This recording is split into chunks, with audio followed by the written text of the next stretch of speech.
Mais que demande le peuple? Du pain et des jeux.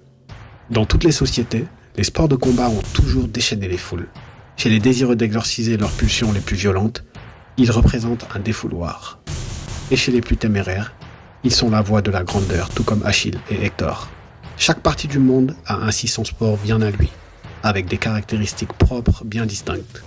Les sumos du Japon, les nakmuay de la Thaïlande, les boxeurs du noble art anglais, ou les champions de sambo des montagnes daguestanaises. Au Sénégal aussi, nous avons notre sport de combat. Et le moins qu'on puisse dire, c'est qu'il est aussi très singulier, en ce qu'il est d'abord un sport de préhension, donc de contact, mais aussi un sport de percussion, donc de coups, mais surtout par tout ce qui l'enrobe, c'est-à-dire une culture très riche, teintée d'un fascinant mysticisme. Bienvenue dans cette nouvelle vidéo cryptée sur le sport national du Sénégal. J'ai nommé Lamb. La lutte sénégalaise, ses origines, ses règles, caractéristiques et secrets, mais aussi ses plus grandes icônes. La lutte sénégalaise puise ses origines dans la lutte traditionnelle, qui, elle, est sans frappe. Clairement Néroul. Véritable patrimoine du terroir, le mbapat était et est toujours pratiqué par presque toutes les ethnies au Sénégal, et avait lieu à la fin de l'hivernage, lorsque les récoltes sont faites, que les ventres sont pleins et que les commerces reprennent. C'est alors, lorsque le soleil a fini de réchauffer le sable des campagnes sénégalaises et qu'approche le crépuscule, que les festivités commencent. Car c'est de ça qu'il s'agit, d'abord. Une fête. Lamb signifie toucher, tester, évaluer, mesurer. Les paysans se mesurent dans des combats 1 contre 1, au corps à corps, réglementés pour terrasser l'autre dans une lutte tactico-technique. Des prix comme des sacs de céréales, du bétail, de l'argent sont parfois en jeu. Et déjà à l'époque, il y avait des champions connus de leur province qui raflaient tout sur leur passage. Certains athlètes sérères, par exemple, allaient d'île en île pour y affronter d'autres champions locaux pour établir leur dominance. Et bien que l'attrait provoque un engouement, notamment auprès des foules, c'est bien la lutte avec frappe, plus rentable, qui prendra plus d'épaisseur par la suite. La lutte sans frappe continue certes d'exister, mais si vous cherchez les thunes, c'est dans les arènes que ça se passe. Selon le professeur Souleymane Bachir Diagne, la lutte avec frappe est un héritage du colonialisme. L'idée était de pimenter un sport déjà très physique, mais qui pouvait davantage être excitant en y rajoutant plus de violence. Aucune recherche ne confirme cette thèse, mais c'est tout à fait plausible. Lorsqu'on pense à la lutte mandingue dans le film de Quentin Tarantino Django Unchained, qui décrit non sans talent, une pratique sanguinaire à l'époque de l'esclavage déjà. Non, je rigole. Le combat mandingue tel que décrit dans ce film n'était qu'un outil scénaristique pour mettre en lumière le vrai message du film, à savoir l'esclavage, c'est pas gentil. Je digresse, mais cette théorie de Souleymane Bachir Diagne est quand même intéressante. Contrairement au mbapat, la lutte avec frappe se fait d'abord dans les arènes de la capitale. Pour ne citer que quelques arènes, il y a par exemple l'arène Cheikh Ngom, l'arène Toucouleur à Tilène, Fass ou encore l'arène sénégalaise au Plateau. Attention, là on parle d'arènes rudimentaires avec des palissades en bois et des échafaudages bancals. Il n'y avait pas l'argent. En effet, nous sommes dans les années 60-70, la modernité ne viendra que bien après, notamment lors du premier combat en stade qui opposait Mbeïdia à Bécaye 3. Tout de suite, la lutte avec frappe attire un grand public et est exploitée à des fins commerciaux. Les combats sont médiatisés, les lutteurs deviennent de vraies célébrités locales, capables désormais de faire de l'activité un gagne-pain. Les athlètes sont sous la coupole de la Fédération de lutte du Cap-Vert, qui deviendra bien plus tard le CNG de lutte. Les lutteurs s'organisent en écuries, comme Fass, l'écurie Sérère, pour ne citer que, et s'entraînent et combattent sous le drapeau de cette équipe. L'activité se pratique sur une surface sablonneuse, avec une enceinte de 20 à 30 mètres de diamètre. Les athlètes sont tenus de porter un paille noué appelé ngemb. Il est permis aux lutteurs de porter autant de gris-gris qu'ils le souhaitent, sauf artefacts pouvant blesser, verres, objets coupants, etc. Ils peuvent s'enduire de toutes sortes de mixtures à vocation mystique, tant que celles-ci ne contiennent pas de corps gras pouvant rendre la saisie difficile. Les combats se font en 3 rounds de 15 minutes. Le lutteur perd lorsque touche le sable, les fesses, Fespi boy, Fespi. la hanche, l'épaule, la tête ou lorsque le lutteur est sur 4 appuis. kat appi chute la boy kuñ dóor nga daanu yaa koy yegg. Il faut néanmoins que cela se passe dans l'enceinte dédiée, sauf lorsque la même action est entamée à l'intérieur de l'enceinte pour terminer en dehors des extrémités. En ce qui concerne la frappe, eh bien, il n'y a pas de gants. Les règles sont les mêmes qu'en boxe anglaise, pas de coup derrière la tête ou sous la ceinture. Sinon, c'est open bar. Bien sûr, pas de doigts dans les yeux ou autre excentricité. Aussi, en lutte sénégalaise, il n'y a pas de catégorisation de poids. Je te jure, c'est des fous. Mec, c'est super dangereux en vrai. Le titre le plus prestigieux est celui du seul et unique champion en lutte sénégalaise, le roi des arènes. Et on devient le roi des arènes en battant le roi des arènes. Logique. boy doo doon wax ci empereur bi nag. Nous l'avons rapidement abordé sur notre vidéo sur les castes, le mysticisme animiste est très présent au Sénégal. En lutte sénégalaise, on y fait recours pour 2 raisons. La première, défensive. Le lutteur montre son corps à des milliers de spectateurs. Selon les croyances, il s'expose au mauvais œil et doit se protéger. Il va donc utiliser toutes sortes de talismans, potions et concoctions avant et après le combat pour se prémunir. Mais la dimension mystique est aussi offensive. On parle alors de guerre mystique. C'est un sport certes, mais c'est très sérieux. C'est d'abord financier, on parle de dizaines, voire de centaines de milliers d'euros par combat. Mais aussi, et surtout, c'est une question d'honneur. boy lamb foo la waaye ku daanu rus. Les lutteurs représentent leur écurie, leur quartier et parfois leur région. Les athlètes ainsi que leurs proches doivent mettre toutes les chances de leur côté en amorçant toutes sortes d'attaques mystiques au futur adversaire pour le diminuer. Certains acteurs de la lutte sont spécialisés dans ce domaine, ce sont les préparateurs mystiques ou des marabouts. Encore selon les croyances, certains talismans permettraient de mettre KO son adversaire en un seul coup. D'autres infligeraient à l'adversaire, qui tenterait une saisie de Ngemb, une sensation de brûlure. Dans le même délire, certains sorts jetés permettraient d'engourdir, d'aveugler l'adversaire, si bien que c'est assez courant que les lutteurs après leur défaite prétendent avoir été victimes d'attaques mystiques. Ce qui est, avouons-le, quand même assez pratique. Après, qu'est-ce qui est vrai, qu'est-ce qui est faux? C'est l'Afrique, hein? Je vous laisse vous faire votre propre avis sur les commentaires. La lutte sénégalaise, sans la dimension culturelle et artistique, eh bien elle perd toute son essence. J'ai envie de dire que le folklore représente au moins 50% de ce sport. Certains amateurs sont même plus friands du spectacle avant les affrontements et le sont moins par le côté sportif. Et pour parler de spectacle, c'est du spectacle. Lorsque le champion arrive dans le stade avec son arsenal mystique, des chansons de louanges au rythme du tambour appelées bak sont initiées à son honneur. Les baks sont soit chantés par les griottes comme ceci,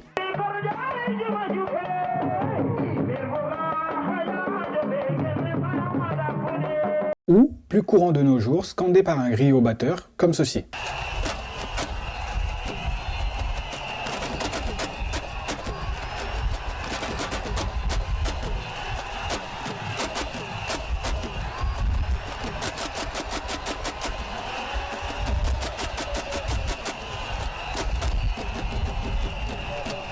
Dans les 2 cas, le lutteur, dans un élan fougueux d'expression corporelle, va amorcer le tous, qui est une danse caractéristique propre à chaque athlète.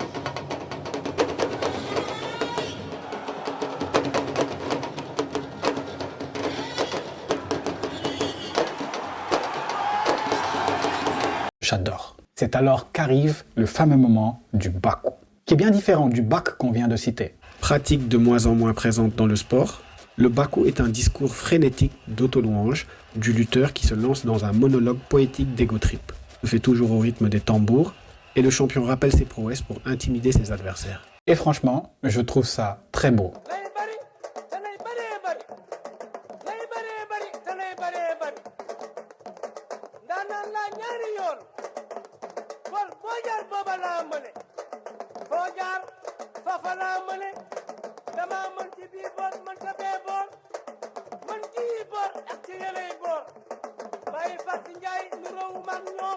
Ça peut même être parfois très drôle.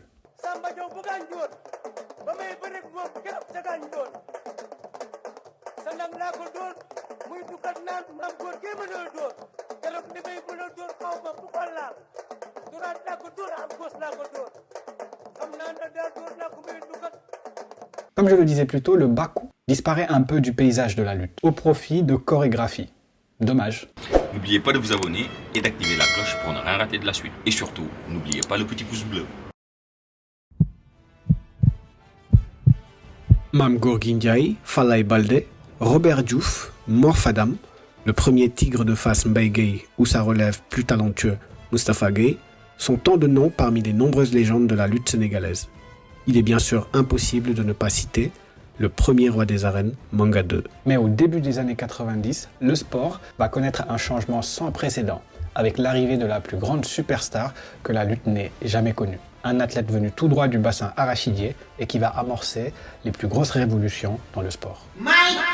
Tyson, avant tout, c'est un produit. Il le dit lui-même, Mansport Business Lidef. Il est grand, charismatique, il le sait et il en joue. Avec son visuel atypique, la bannière étoilée des USA, le leader de la génération Boulfalé sera à l'origine des bacs chorégraphiés. Sportivement, il est un nouveau type d'athlète, utilisant des méthodes d'entraînement très en avance sur son temps. Il présente un physique presque parfait.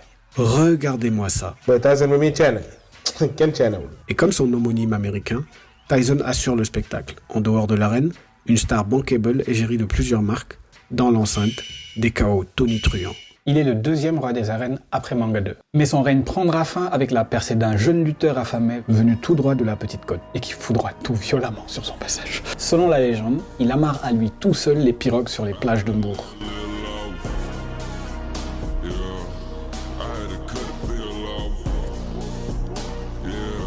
Vous vous rappelez? C'est quand Youssou N'Dour sortait ce banger.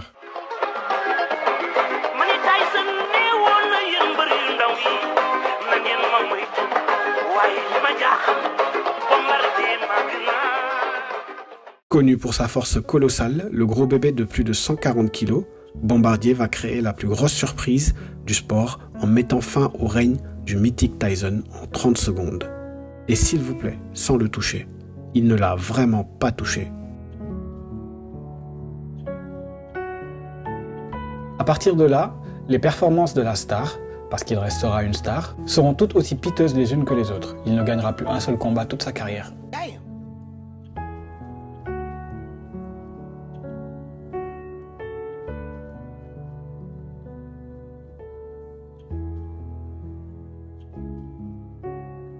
Jeune et naturellement pourvu, le jeune Bombardier aurait pu devenir la nouvelle face de la lutte, mais son règne sera furtif. Pour cause, un manque d'expérience lié à une fougue superflue.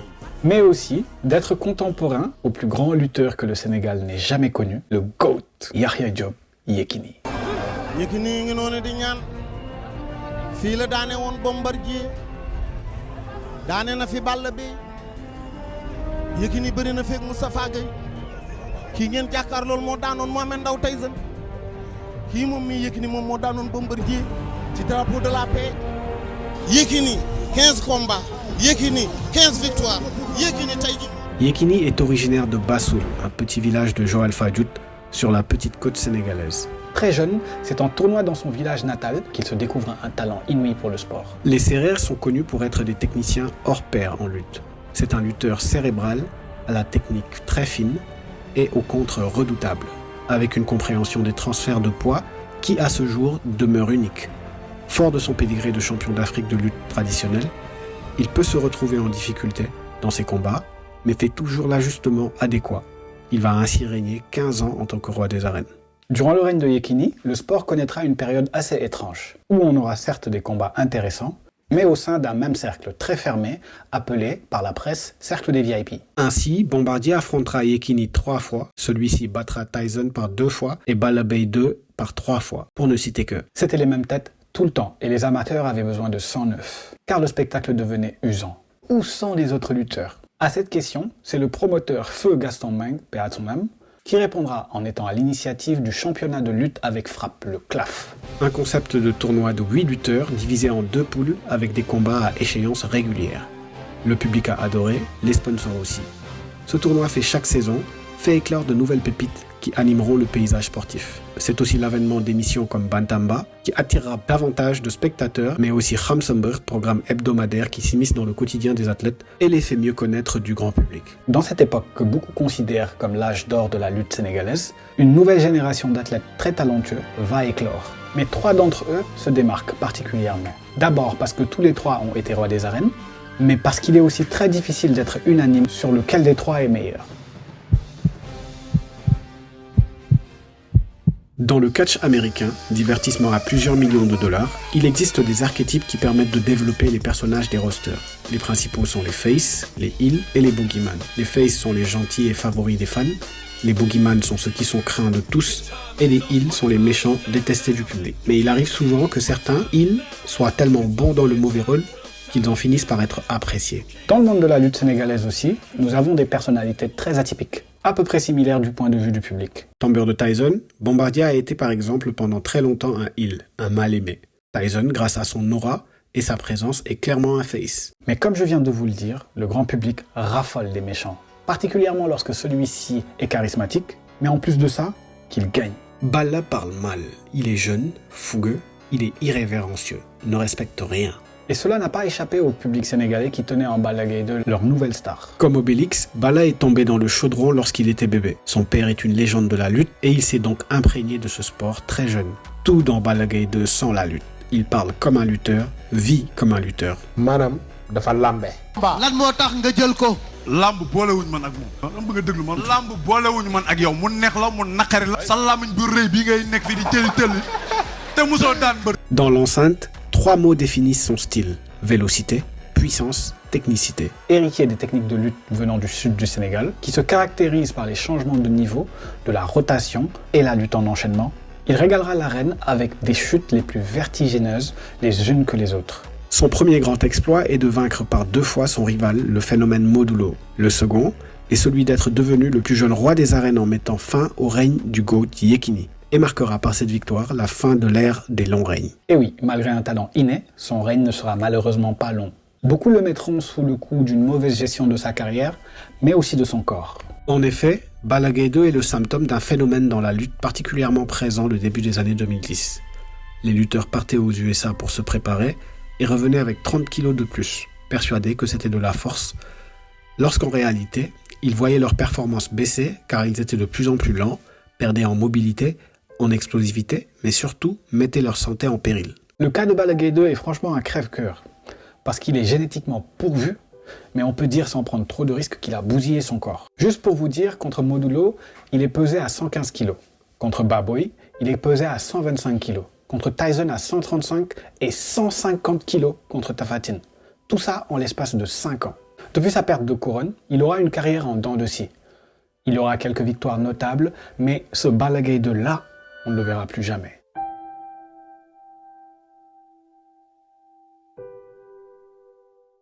Son rival générationnel dénote avec un caractère plus calme, beaucoup plus discret. Souvent, les grands sportifs portent des noms qu'on finit par leur octroyer durant leur carrière. Mais lorsque Modulo arrive dans l'arène, son surnom le précède. Kharine, le génie, et le moins qu'on puisse dire, c'est qu'il porte son nom. Beaucoup ont été choqués lorsqu'ils ont appris les mensurations du lutteur. Il n'est effectivement pas un mastodonte. Il mesure à peine 1,80 m et a vacillé jusque-là entre 100 et 120 kg. Je sais, pour le Sénégalais lambda, c'est déjà énorme. Mais comparez-le au Golgoth, au géant par dizaines que l'on retrouve dans l'arène habituellement. Et vous verrez qu'il n'était pas le plus désigné pour être lutteur, ou encore moins avoir des prétentions de champion. Ne vous y trompez pas, c'est un tueur complet, à tous les niveaux. Tous.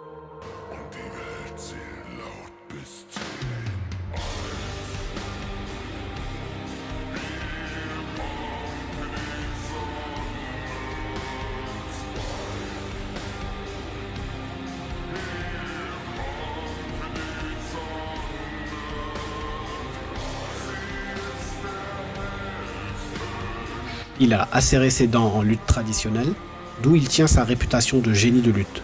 Et en arène, il propose un style atypique ralliant boxe et lutte. Tout ça enrobé d'une violence accompagnée de réflexes de félin et d'un vice de combat qu'on n'avait jusque-là jamais vu.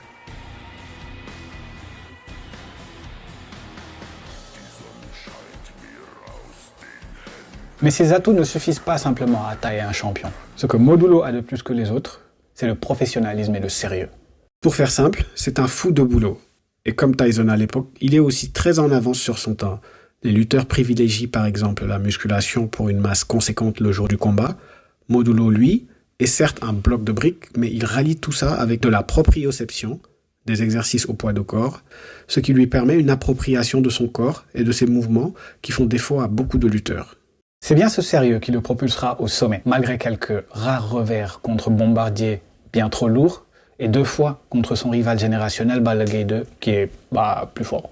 Il finira par devenir champion en étant roi des arènes, en mettant KO le 3e de cette liste, Eumeu Sène. Et au moment où sort cette vidéo, dites-vous qu'il est encore champion et a défendu son titre 3 fois. Respect. Comme Yekini, Eumeu Sène est un champion d'Afrique de lutte traditionnelle. C'est un passionné du sport qui a grandi à Pikine sous la coupole de légendes comme Falaye Baldé, Pape Diop Boston, De Gaulle, et a été pendant longtemps le lieutenant de la génération Boule Falé avec Tyson comme tête de file. Eumeu Sène est l'archétype du lutteur technique. Certains lui accordent même le sobriquet du meilleur lutteur du Sénégal. Bien que son palmarès soit moins scintillant que celui de ses deux rivaux, il se distingue par son courage et sa détermination dans l'arène. Et il est connu pour ne discuter que des combats âpres, où il fait toujours preuve d'une volonté digne d'un gladiateur. Tout le monde le sait. Si tu dois affronter Eumeu Sène, tu sais que t'as un combat. Ses lacunes en boxe, notamment défensive, ne l'empêchent pas d'être efficace en bagarre dans l'enceinte. C'est un vrai pitbull. Pour ne citer que quelques-uns de ses combats mémorables, il y a le premier contre Lac de Guerre 2, celui contre Tapha Tine, où même s'il perd, il offrira une prestation saluée de tous, contre un adversaire physiquement bien plus avantagé, ou encore Gris Bordeaux, redoutable boxeur dont les rafales de crochet n'ont pas empêché Tai Shinge de venir à bout de lui. Il est aussi la bête noire de Balla Gaye 2, à qui il inflige 2 revers, avec une facilité déconcertante à chaque fois. Et quand on sait qui est Balla Gaye 2, on réalise que Eumeu Sène, c'est quand même quelqu'un.